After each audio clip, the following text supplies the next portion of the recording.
the European Union adopted on the 20th of July this year a new action plan on human rights. Whoever read this action plan will see that the first actions of this action plan is actually supporting national human rights institute. Because if you believe in the appropriation of universal value by people, if you believe in the ownership of people of their own destiny, you need to believe in their own administration and on the integration of human rights in this administration. Then, we are not here to judge who are the right one or the wrong one. The National Human Rights Institute decided themselves to judge themselves. So they have self-established a process of peer review with category A, B, C, which check regarding those standards that are universal, who is in, who is out of the A list, which means fulfilling the standard, B list, having either on paper but not on practice, or in practice but not on paper. Some are those which are building the capacity toward those standards, and the C lists which are the ones that are actually not relevant and that are not Human Rights Institute, even if they have the name.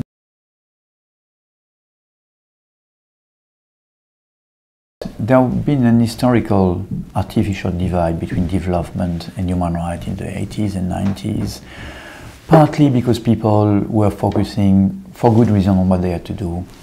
People were running to support dying kids, feeding them, and didn't have that time to do other things and had to feed people before helping them to vote.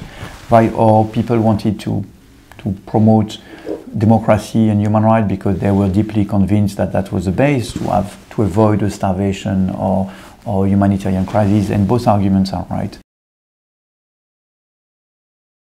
The objective of development, of course, has always been development. But to add to this objective, how can this development improve human rights? Because we're convinced that by improving human rights, we're actually delivering on the objective of development. Let me give you an example. Take a given country, which is not a democratic country, and we engage into a reform of the justice system in a country where this justice system is corrupted.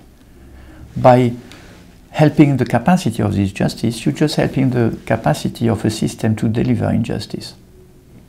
While if you focus the same reform on improving the access, the independence of the judiciary, making sure that disenfranchised groups or regions can have access to judge. So maybe looking into decentralization of justice, you are in reality improving the quality of the justice delivered in the country. It's very, I would say, good sense.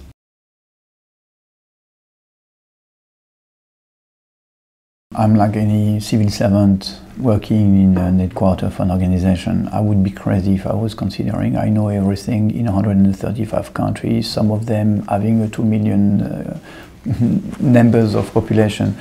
We rely a lot on our delegation, actually. A large part of the activities are managed directly by the delegations when it's not undone during the delegation. So more or less, we keep in Brussels the operations that are for countries where there is no delegation, the projects that have a global nature, so they cannot be embedded in a national context, or when it's too sensitive for our delegation. Sometimes a human rights defender project can face defenders that are threatened by the government. It's better it's managed from Brussels than from the delegation, that our colleagues on the fields are not exposed by this kind of activity. Then our delegations do not know everything either. So I would say that the major source of information in the partners.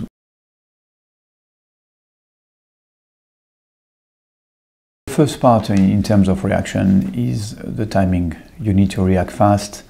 We're managing public funds, so we're bound by procedures that are safeguarding the use of public funds, which is absolutely normal. But in terms of crisis, sometimes you need to go faster than open call for proposals or public markets. It doesn't mean you can do whatever you want, but it has to be framed, but you sometimes need to act in a matter of days. I can give you 2 examples on how the IDHR is working on that. For example, we have an emergency facility for human rights defender at risk. We're talking about a journalist which is being threatened. His life is at stake. It's a matter of hours. We need in 1 day, 2 days to take a decision if we can help him, protect him, move him somewhere else, put him in a plane with his family. We do that almost every day. I can give you an example with that. When there was the first insurrection in Egypt, we had 55 democratic leaders put in jail without any charge and absolutely outside of any legal process. We immediately paid the lawyers that freed them. When there was French intervention in Mali, after the coup d'etat in Mali, there was a very quick need to re-establish some democratic transition. Right. I think that might be a good example because we went straight to Mali. Our colleagues were planning to support the administration of Mali that was collapsing, which means basic health, basic education, basic life services, no more water adduction, everything was collapsing. Yeah. But we didn't want to give budget support to such places where there was such a difficult transition. So we came in with the IDHR supporting very quickly the adoption of a democratic roadmap to transition, which meant peace negotiations, reconciliation, elections, and we used this facility to go straight into this support.